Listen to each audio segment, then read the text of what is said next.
আল্লাহ রসুল সাল্লাম খেজুর খাইতেন। আপনি খেজুর খাইতে চান, তাকে ভালোবাসা, ফাইন, খুব ভালো কথা। খেজুর খাইতে চাইতেছেন, খুব ভালো কথা। এটা তার অভ্যাস ছিল খেজুর খাওয়া। 8 রাকাত তার পার্সোনালি ছিল, আপনি 8 রাকাত তাকে ফলো করতে চান, হুবহু পড়েন, আমার কোনো আপত্তি নেই। আমি 8 রাকাতই পড়ছি এবার। কিন্তু আপনি আমাকে এইটা বললেন না যে যারা 12, 10, 24, 36, 100 পড়লো তারা ভুল করলো, বা 2 পড়লে ভুল করলো। 2 পড়লেও সে ঠিক আছে রাতের নামাজ, কারণ আল্লাহ রসুল বলছেন 2 করে পড়তে। উনি যদি এটা বলে থাকেন, তাহলে যে লোক দুনিয়ার যেখানে 2 রাকাতের মাল্টিপল করে তারাবির নামাজ পড়তেছে, রাতের নামাজ পড়তেছে, তাহাজ্জুদ পড়তেছে, তাকে ভুল বলা যাবে না। আমরা বলি না আমাদের দেশে। সুতরাং আপনি আপনার এজেন্ডা বাস্তবায়ন করতে গিয়ে টুইস্ট করলেন। যে জানে জিনিসগুলো সে মনে করে দেখো, সে জানে নাও কিন্তু বলতেছেন, এত বড় আলেম নিশ্চয়ই সে ওটাও জানে, কিন্তু সে শুধু তার লাইনেরটা বলতেছে, অন্যটা বলতেছে। আল্লাহ রসুল সাল্লাহ সাল্লাম এর কাছে যখন কেউ গিয়ে জিজ্ঞেস করছে যে রাতের নামাজ কিভাবে পড়ব, আল্লাহ রসুল সাল্লাম কী বলছেন?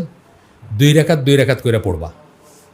আল্লাহ রসুল সাল্লাম বলেন নাই যে আয়েশাকে গিয়ে জিজ্ঞেস করে আমি কীভাবে নামাজ পড়ি, এটা বলেন নাই। কিন্তু বলতে পারতেন না, বলেন নাই। একজন নবীকে যখন কিছু জিজ্ঞেস করা হয়, এটা তার উপর ওয়াজিব যে উনি বলবেন, যা জানানোর সেটা জানাই দিবেন। আমি যদি নবীকে জিজ্ঞেস করি যে ধরেন এটা কিভাবে করব, তার উপর ওয়াজিব হচ্ছে আমাকে কমপ্লিটলি বলবেন, ক্লিয়ারলি, কমপ্লিটলি, কারেক্টলি বলবেন। 3টা কথা আমরা আগে বলছি, অন্যান্য হালাকায় বলছি, আপনাদের ওইসব হালাকায়। ক্লিয়ারলি, কমপ্লিটলি, কারেক্টলি বলবেন, পরিষ্কারভাবে বলবেন, কোনো রাগঢাক নাই, লুকাছাপা নাই। কমপ্লিটলি বলবেন, যতটুকু জানা দরকার তার সবটুকু বলবেন। কারেক্টলি বলবেন, শুদ্ধভাবে বলবেন। উনি তো বলেন না আয়েশার কাছে গিয়ে জিজ্ঞেস করো।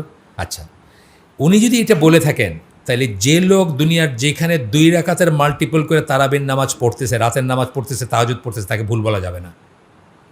আমরা বলি না আমাদের দেশে, আমরা বলি। আমরা আয়েশা রাদিয়াল্লাহু আনহা ওই হাদিসটা দিয়ে বলি যে আর এর বাইরে যারা পড়লো তারা অস্পৃশ্য অনেকটা, বলি না? না, বলতে পারি না। আমরা এইটাই বলতেছি যে আমার এজেন্ডা বাস্তবায়ন করতে গিয়ে আমি এইটা বলি, কিন্তু ওইটা বলি না, পুরাটা বলা উচিত। হ্যাঁ, আল্লাহ রসুল সাল্লাল্লাহু আলাইহি ওয়াসাল্লাম খেজুর খাইতেন। আপনি খেজুর খাইতে চান, তাকে ভালোবাসা, ফাইন, খুব ভালো কথা।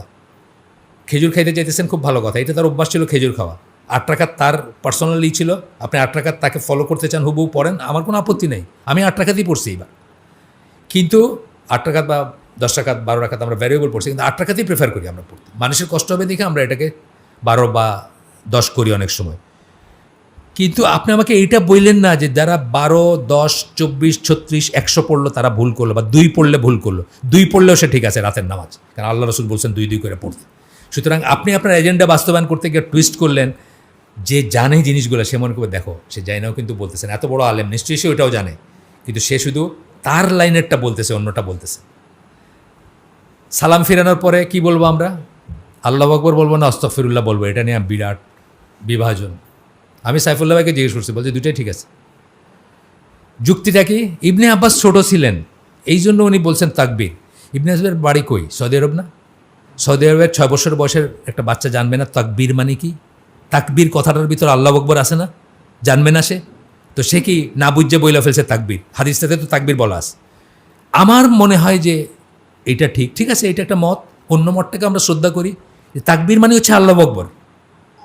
সালাম ফিরে তাকবীর বলা যখন বলছেন, উনি যদি একেবারে গেদা, একেবারে মানে 2 বছরের বাচ্চা হইলেও ওনার জানা উচিত যে তাকবীর মানে এটা। আরবি ভাষাভাষী বাচ্চা, তাই না? তো উনি তো 2 বছরের ছিলেন না, উনি তো গোলাম ছিলেন। তাহলে উনি জানেন না তাকবীর মানে কি? তাহলে আমরা আমাদেরটা বলি যে এইটাই বেশি অথেন্টিক বা এটাই বেশি সাথে সাথে এটা বলি যে এটার দলিল আছে। আমরা আমাদের ঘরানা টানার জন্য, আমাদের মতের জন্য যেন টুইস্ট না করি, তাইলে কি পারপাসটা ব্যর্থ হয়ে যাবে। আমি দুটাই করি, আমার দুটার কোনো সমস্যা নেই। আমি 20 রাকাত পড়ি, 8 রাকাত পড়ি, 8 রাকাত আমার সমস্যা নেই, 20 রাকাতের সমস্যা নেই, 12 রাকাতেও নাই, 10 রাকাতেও নাই, 2 রাকাতেও নাই। আমি যদি আল্লাহ কোনোদিন তৌফিক দেন তাহাজ্জুদ পড়লে আমার 2 রাকাত পড়তে পড়তেই চলে যায় সময়। 2 রাকাত পড়ে বিতির পড়লে শেষ। আমার যেটুকু ক্ষমতা আর কি, যেটুকু আমি পারি সময় দিয়ে আর কি, 2 রাকাত পড়তেই শেষ। তারপরে বিতির কোনো দিন 1 রাকাত, কোনো দিন 3 রাকাত, বেশি থাকলে 3 রাকাত, নাইলে 1 রাকাত। এখন আপনি বলবেন কি আমার সুন্নাহ হইতেছে না, আমার তাহাজ্জুদ হইতেছে না, বলবেন? আল্লাহ রসুল বলছেন 2 করে পড়তে। আচ্ছা, এরপরে হচ্ছে don't twist truth to suit you. এটা যেটা বললাম, সত্যকে টুইস্ট করেন না, সত্যকে পেঁচায়েন না আর কি। অনেক সময় পেঁচায় পেঁচায় বলে না, সত্য থেকে ছড়ার জন্য বা নিজেরটা থেকে নিজের মতো হইতেছে না সেই জন্য। আচ্ছা, এইখানে এই প্রসঙ্গে দেখি আমাদের কি আছে এখানে। হ্যাঁ, এইখানে আসছে কি যে এই পর্যায়ে আমরা যেটা বলবো যে আপনার জন্য ইখলাস থাকে। এই যে বললাম, আমার একটা দল, আমার একটা পার্টি, আমার একটা গ্রুপ, আমার একটা মসজিদ, সেটা যেন না থাকে। আপনি যেন পিওরলি আল্লাহর জন্য করেন, যতটুকুই করবেন, যা করবেন।